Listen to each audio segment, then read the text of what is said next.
Spartan Nation, Big Ten Nation, Big Ten Hoops Nation. What's going on? Ken, the super cool Spartan, my brother Brian, the super mad Spartan.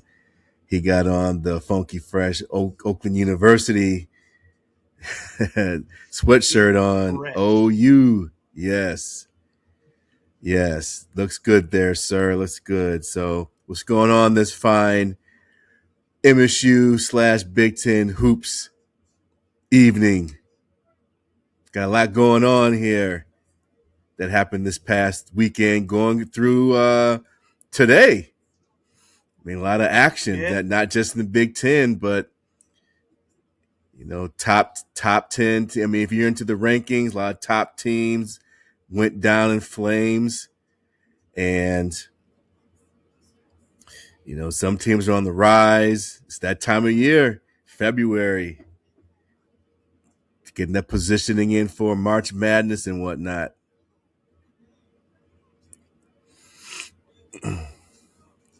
So, what you got for us, broski? What you got going on over there? Nothing, just watching these hoops, trying to get into a little bit more, Michigan State. After we took a tough L's in a lot of sports to Michigan about a week ago, bounced back. We had but we got them back. I mean, quick side note, shout out to the hockey team. The hockey team avenged that loss to Michigan. Duel in the D. They won the duel in the D yet again. Women's hoop bounced back versus Penn State. I don't know what's happening now. I think they're playing UCLA. Well, they just took a major L. They did take a major L to UCLA. The women's hoop, they had a tough night tonight. They lost 86-63 against the top team. And the women, in the women's side. They've been good hoops for a long time. Oh, UCLA is tough. Yeah. They just beat Michigan over the weekend at home at the Chrysler. Then they rolled over to East Lansing and whooped up on our ladies. So, even though the women's team, right. They're doing that award tour in Michigan and racking up W's. So, the women's hoops, they had a good bounce back win over the weekend against Penn State, only to turn around and take a major beat down by the hands of the Bruins. So, but they're still having a good season overall so far. Yeah, they are. Oh yeah, most definitely. And as we know, when you're on the rise, you're going to take your share of victories and your share of lumps. So they're just going through that process like other teams getting on the rise, as they say. So we still rocking with the Lady Spartans. Excuse me, my bad. We're still rocking with the Lady Spartans, but tough night in the court, though. Tough night.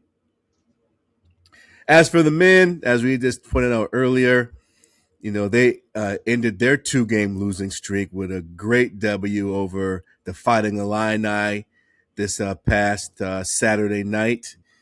They edged out a victory in overtime, 85-82. Jeremy Fears, he was back to his normal self, and he was the conductor of the train. He didn't do none of the stupid shit that cost them the game versus Minnesota, from my perspective. Right. True that. I know there's other fan bases. No, that's true. He didn't. He tried somebody again, but okay, whatever. He don't have an eye back of his head. But regardless, he had 26 points and 15 assists. Yeah. Mr. Fears is doing what he's expected of him. It's good to see that is back just focusing on the basketball. Right. And what was very good to see with the game against Illinois is that Illinois, they have some very tall dudes on that squad. I mean, they had a couple of 7-footers. It kind of reminded me of, They kind of reminded me of Michigan a little bit in terms of all the trees they have, but yeah, Michigan State, they were able to pretty much attack them, and they didn't fold. The past couple of games, the first halves pretty much cost them those last two games, but this time around, from start to finish, they were in it. They were in it to win it. They didn't go into any lulls, offensively, and played great We defense. got down by double digits close a couple times. Like there were some points, but every time we got to that brink, State kind of fought their way back a little bit until eventually overtook them. Right, right. So that was good to see. That was good to see because I have to admit, I was a little nervous about this game because historically, as we said on our last podcast, that MSU this time of year they go on that 2 to 3 game losing streak, and it's not just Michigan State. I mean, overall, this No, time of year in the Big Ten, it's rough and rugged. I mean, there have been some of the top teams. Purdue, I think they went on like a 2 3 game losing streak. Nebraska, they're on a they currently in a maybe losing 2 3 game losing streak or like lost 3 out of 4. Illinois, So it's that time of year. two-game losing streak, Illinois. all because of the refs. The refs just So, hate Illinois oh yeah, oh yeah, as their they soft game love to has been whine setting about in. those It's refs. always the refs. Yes, why we lose? Cause the It's refs. It's the refs' fault. the refs. Obviously, it's the refs. As speaking Right. about Illinois, first I'm going to praise them. Then I got to talk about their fan base a little bit, and just some of the whining I've seen. First of all, they're a really good team, and when they have all their pieces healthy, a legitimate national championship contender. They're that good of a team, and they can be. But it seems like for the past few years, they keep saying the same thing about Illinois, and they always kind of fall short. They always get these mental things. And I personally think it comes from the head coach and whining about refs. This is the second year in a row I can remember him consistently whining about refs. Last year he did at Michigan State, Mm-hmm. basically saying, "Oh well, State only beat us because our main guy was in foul trouble," and then we came back and dubbed them again on their home court. Yep. This year, well, he didn't say anything about Michigan State after the game, but when they took that L to Wisconsin, it's we got just about the refs. There's some egregious calls that are missed. Now there was a really bad call. See, that was missed like a 10-second call. That should have that was horrible by the refs. That's one call. It wasn't the end of the game. It wasn't this thing that should have not derailed your team. Because newsflash, Brad Underwood, you've been in the Big Ten long enough. The refs here are not good. And everybody who's been in the Big Ten, No, they're y'all been in the not. Big Ten long enough. They are amongst the worst in the nation. Easily the worst in the nation. They call games Oh wildly yeah, inconsistent. totally. And the makeup calls are even more egregious than a call they missed previously. You don't know what a foul is from 2 3 minute increments within the game. But that's how it is in the Big Ten. And yeah, it's gonna suck. But it's not always good. It's not gonna be the main reason you lose a game. Illinois lost to Michigan Right. State because we out rebounded them. We did the little things better than they did. They have better scores. They have better quote unquote talent. They have the you know Eastern European All Star team. These guys can be ballers, but they got rebounded by a smaller team. you, Michigan State was able to just you said run down the center court at 22 fast break points. So yeah, that's where you lost. You lose to Wisconsin because you missed your free throws and you had turnovers. And I think your head coach did your team a disservice. I'm only playing 6 guys oh after a wow. game For the in entire overtime. game? Well, yeah, they have injuries. Oh, So okay. Yakovich Yeah, didn't you're right. They play, do. Right. and Oh, he then didn't. their Oh, wow. point guard, the guy who didn't play versus Michigan State was injured. Two really big pieces. I'm not saying that you know it's not a big deal. The guys aren't there. It's a big deal. But every team is dealing with somebody injured. and you have Yeah. at least two other guys, you should be able to at least, hey, can you give me 2 or 3 minutes here and there so we can spell this guy? Right. That's the Neither old here nor Pat. there. Yeah, that's the old Pat Riley adage. Like, hey man, can you give me at least 2 good minutes or 5 good minutes? Listen, Can you give me 6 good minutes? we're dealing with we're dealing with injuries at Michigan State. All right, our backup point guard who was brought in to be the backup point guard broke a bone in his foot. He's done for the season, Out for the season. and so we have to, we already was trying to get Dinamojic some minutes just in case because we were doing something funky with the starters. We had Divine starting at two guard, and so we had to bring him in. Mm-hmm. He gave us 5 minutes a game, a little bit, and so we still need him to play like 2 or 3 minutes because Jimmy Pierce can't play the whole game. So I don't understand what Brad Right. Underwood's thing was there. Gripe Like, hey, was you got to give some guys some minutes. griping. And there's a point in that game they're up like 12. Like, hey, it might be a time when you call that timeout. Hey, let these guys get a blow. But neither here nor there. We'll bring it back to our side of things. We're gonna start with hoops. We gotta talk about Jeremy Fears, the leader of the train, the must do all for our team. Yep. The Puts everybody in the right conductor. position. I would love to see like what he has like a legitimate like two guard on the team. And I'm not trying to be disrespectful to anybody in the squad. Jordan Scott is my favorite player on the team. He's really good. You know, he's not really a two guard. He's more of a wing player, but he's going to play two guard now. The Fears with like another like a couple of elite shooters, a pick and roll big man. Oh, that's a national championship team that hard to deal with when you have a player like Jeremy Fears. Mm-hmm. Yep. And we were texting each other during the game when you had asked me that question, the question you asked me at the last podcast.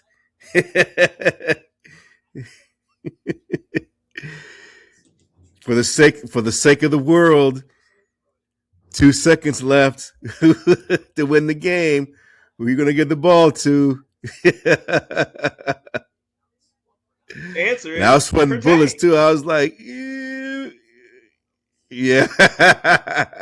It's, Yeah, it he was hit a such a big good shot, look man, when he missed the because first one, yes.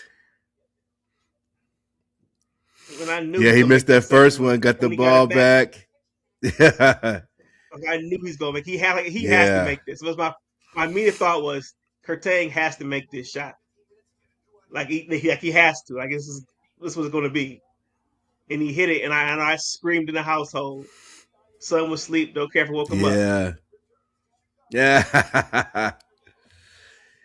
Yeah. But what did suck was that foul that we got right before the clock expired for Illinois to tie the game up. I think that was a little fishy, but No, I don't think it was fishy. Jeremy Fears definitely fouled the guy, and I don't blame Fears for fouling him because he had an easy putback because Fears didn't block mm-hmm. him out because Fears not that's not really usually his thing to block him. He turns his back and the guy is sprinting to the basket after that shot goes up, and then Right. Fears realizes that he'll get the rebound. He hacks him, puts him on the line, ice cold, hits those two free throws. Well, in overtime. In overtime, Fears just kept dropping down the middle of the paint, and they called the fouls. Yeah, that's what he's very. I mean, that's his best attribute. The way that he's able to get fouls. I mean, that Get is fouls. It's that is more definitely a so true get into the paint right. because one thing he Yes. does better than anybody else I've seen. I talked about the last podcast. He's not a you know top of the key break you down with a dribble type point guard. And not to say that I'm not. I hope people take that as a knock because it's not his game. But what he can do, he navigates the pick and roll better than anybody I've seen at Michigan State in a very long time. Right. The way he's Yeah, able, him and definitely agree Carson with you on that. Cooper, how they're able to, you know, he gets that top screen, gets a little bit here. Once he gets those like a couple feet right in front of that free throw line, he has everybody where he wants them.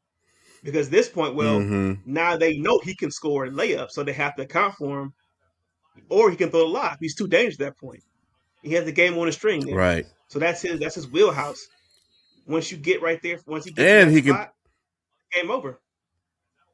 yeah, and he can pop an occasional three here and there too. Occasionally, I think he needs Yeah, I said to work on it a little occasionally. bit. You know, he Yeah, kind that's of why I said reminds me of occasionally. Who? in more of the good ways than the bad ways. Kind of a Chris Paul. This kind of a maestro just Oh, out there. You yes. know, game on the Yeah. string with like vintage Chris Paul. So he has that to his game. So it's I'm glad that we can go back to talking about how great a season he's having instead of the other stuff that unfortunately that he's known for now. Right. And we were talking about this earlier that that may have started by Captain Kirk over there at Chrysler Arena, aka Dusty Oh, wait, oh, May. he definitely started. Whining after a victory about there's some unsportsmanlike plays and Jeremy Fears da da da da. I was like, okay, and that put the microscope. And then, unfortunately for that, you know, Jeremy Fears is a fulfilling prophecy. He goes out there and does what he does against Minnesota, and that's what we're talking about. We should be Mm-hmm. talking about how his his double doubles and points and assists. I want to say there's a stat that he was like one of the Oh yeah, for sure. maybe one of the one or two players ever to have consecutive games of in a season of 20 plus points, 15 plus rebounds. He's done it twice. Yeah. This he has been a crazy year. Oh yeah. That's why I say MSU go as far as Fears takes him because he's the captain of the ship. And that's one good thing about the tournament is if you got good guard play, especially a good point guard, that'll get you pretty far in the tournament. Now, I don't know if it's Final Four far, but I mean, who knows? The tournament now, the past few years has been so. I mean, just wow. You just don't know. A lot of parity in college You basketball too, just especially with the yeah, transfer portal and super everything parody, else. super parody.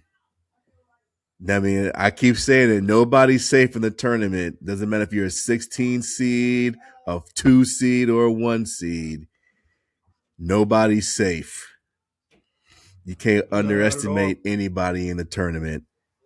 So You gotta take them seriously. yeah, but We're as gonna far as as far as so yeah, let's talk about the remaining schedule for Michigan State here, Broski, because they have they're at Wisconsin on Friday, which that's always a tough game. MSU's Wisconsin historically have always played tough games, Wisconsin a giant killer, but so after yeah, we have to go there too. So it's gonna be a tough game. so I know that they have Wisconsin, Purdue. I think they play at Purdue, and they play at Indiana still, and of course At they end Michigan. they end the season at Michigan, which I know that Tom Izzo he's going to be really seeing a bunch of red for that game, considering how Michigan have popped us at Breslin, so he's going to be super hyped for that remaining game at Chrysler. Well, I hope we don't come out with lemon booty in the first half like we did last time. Yeah, I think Tom Izzo alone will not let that happen. It's just kind of crazy how it happened this first time, but it happened. Yep. So I think the team will be on high alert come March 8th, I think it is.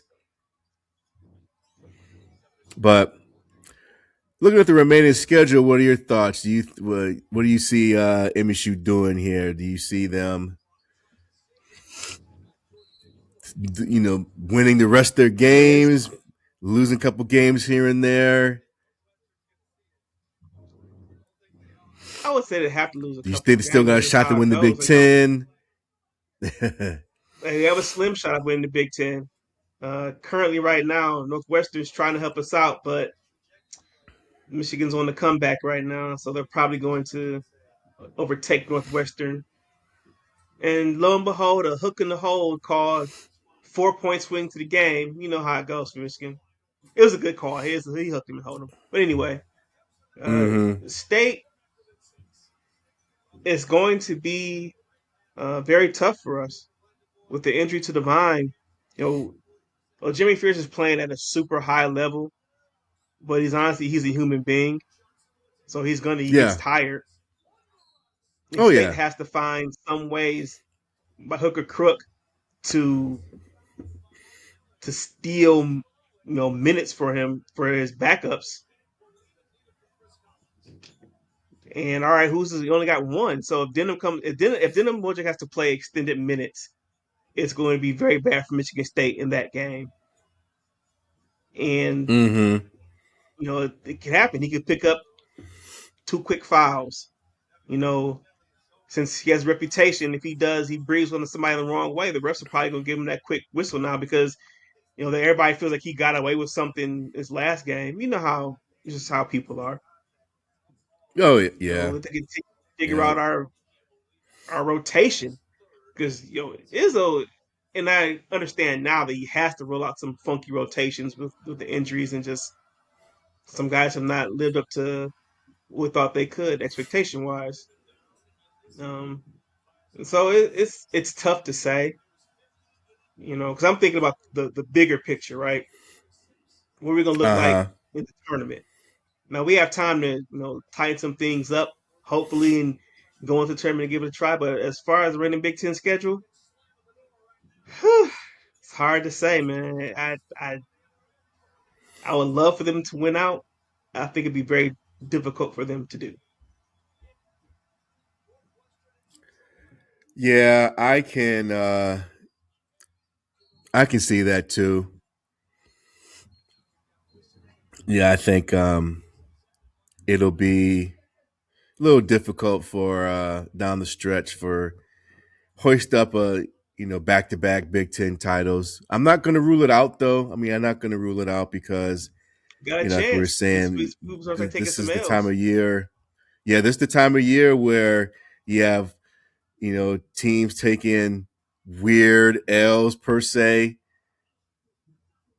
Teams that are kind of on the bubble. They come up with victories against higher ranked teams. Then you have higher ranked teams beating up on other higher ranked teams. So they still have a shot. They still have a shot. So I'm not going to rule it out, but I mean, just kind of looking at their schedule, I can see MSU losing at least maybe a couple more games. Yeah, they would have to win out in order to win the Big Ten, championship. Yeah, that's going to That's be hard to do. tall order, tall order. Um, Right. Now, what could happen is, I mean, they could get a share of the Big Ten title. I mean, that could be possible because, like I said, down the stretch, like against the Purdue or against or like I said, or in Michigan, I have to because I don't think MSU has that many ranked teams left on their schedule to play. I know they at least have two. Like I said, they got at Purdue. They're at Purdue. They're at Michigan. I don't know if Wisconsin. I don't think Wisconsin's ranked, but if MSU beats Wisconsin, that would be considered a good win because Wisconsin, they're a pretty good team, and like you said, before we were talking on the podcast, they're giant killers. They beat Michigan yes, at Michigan earlier in the year, and they just beat Illinois at Illinois. So those that's one of those teams that you definitely can't sleep on. So no, no. Um, there's definitely some opportunities there. Put up the actual schedule to be more knowledgeable about what's Yeah, let's left. go through the Ranked schedule and see team. what they got here. Right.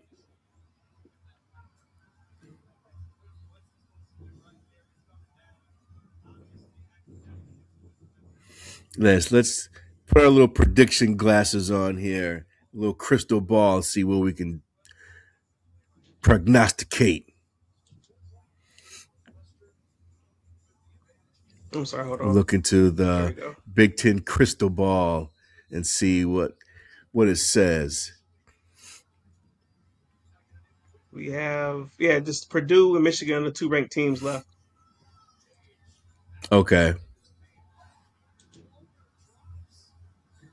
Yep. So yeah, we had the schedule correct. But those are the only two ranked teams left. But it's still going to be always tough games.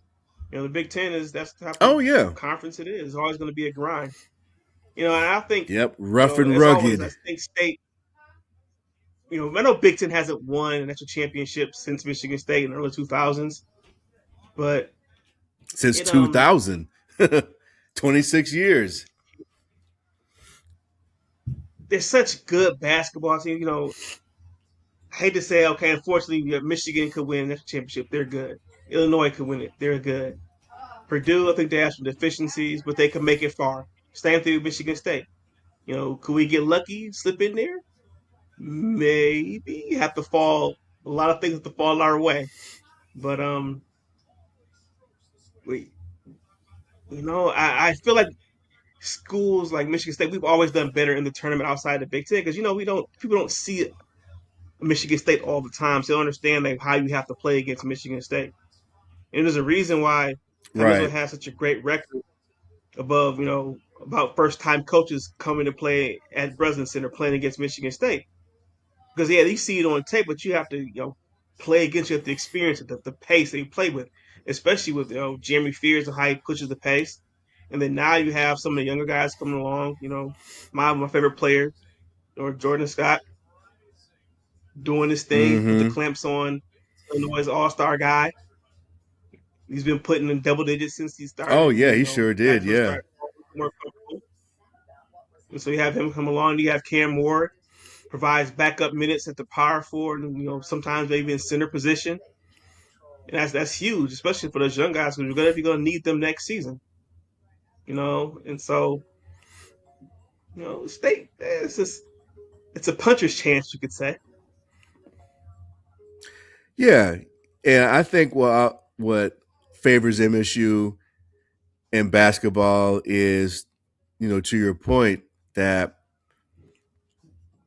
I think people underestimate Michigan State because they play in the Big Ten Conference, and the Big Ten Conference for basketball has this perception of, this grind and gritty, and these teams can't Right, and that's because of the score. refs. Honestly, the games look ugly because of the refs muck them up all the time. Yes, I agree with you on that. So when these teams, and I'll just still stick to Michigan State, when they get into the tournament against these other teams, these teams like, oh, these Michigan State does play at a fast pace, and they can get up and down the court. It's not just walk up the ball, play half court. They do have some razzle dazzle. And if you can't see that on So, tape, and especially with Mr. Flight 55, you know what's happening when Cohen Card takes off. So if you don't think we can run with right, anybody, that's a mistake.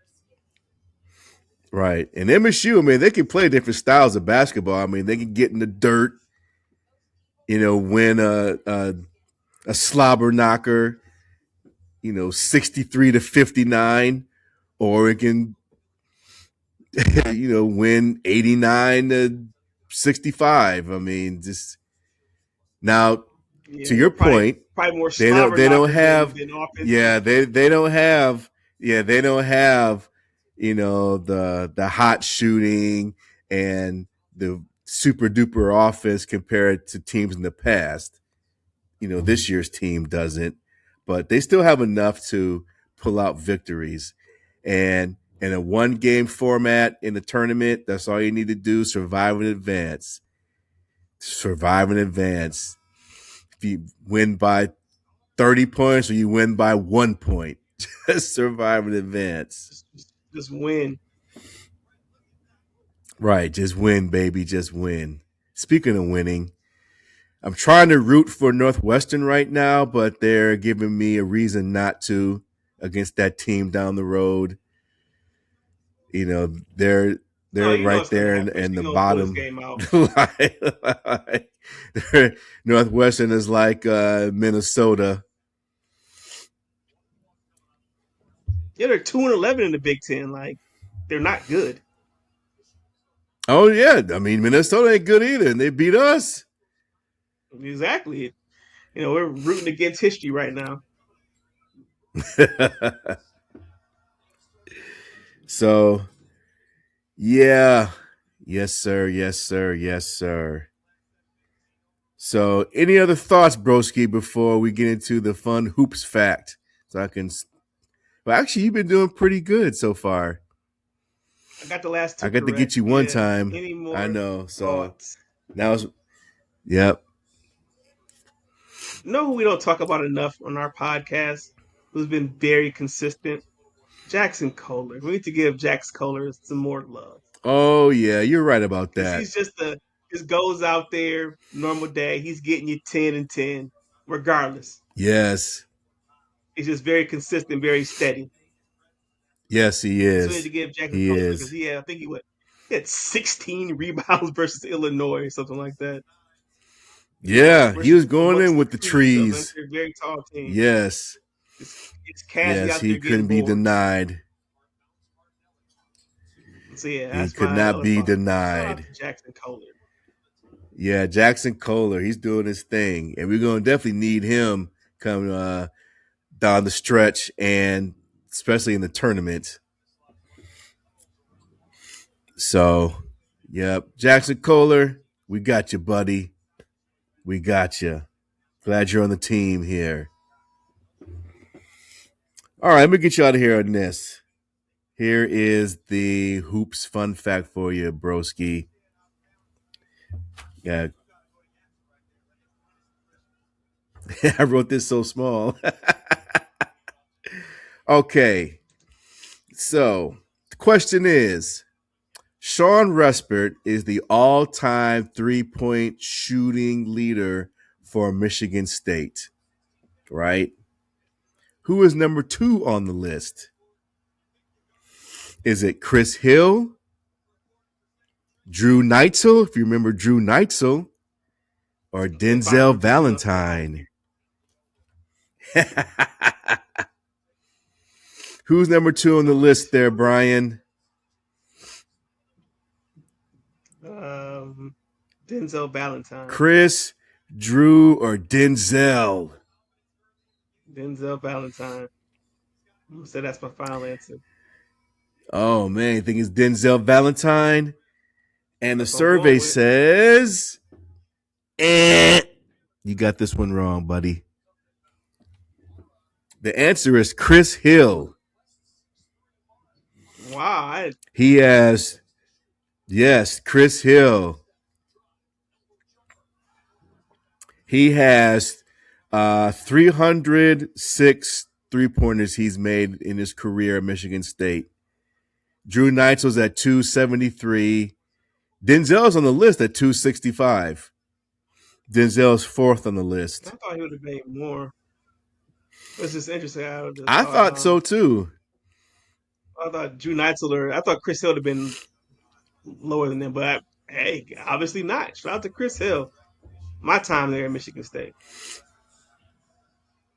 Yeah, he was on a good team because it was. I remember it was him, Alan Henderson, I think it was, Anderson. Kelvin Torbert. Yeah. Yeah, Alan Anderson. My bad. Alan Anderson, Chris Hill, Kelvin Torbert. I can't remember the other players on that team, but that was a good squad. I think that squad went to They the. were Final I Four. believe they went to the Final Four. Yeah, Yes, they did. yeah, that was a good squad. They're my freshman and sophomore year. They went to the Final Four. Yeah, Yeah, that was a great, very good team. So yeah, Chris Hill's number 2 on the list behind Sean Respert. Respert, that was my time in Michigan State. The fire and ice days. Fire and ice. And him and Eric Eric Snow. Snow. Yes, that was when Judd Heathcote was still coaching. So yeah, so got you that time, but you're still winning. You're up 2-1 so far in the in the The hoop record of edition. hoops facts. Oh man. Well, all right, boys and girls. Time to wrap up this hoops podcast here for Cue the Woodshed. Make sure you guys check out our Black History facts, on our social media. Been dropping some Black history knowledge here from Michigan State sports, particularly football and basketball. So check those out. Get at us on all of our social media platforms. You know them all. And we are out. Go green. Go white.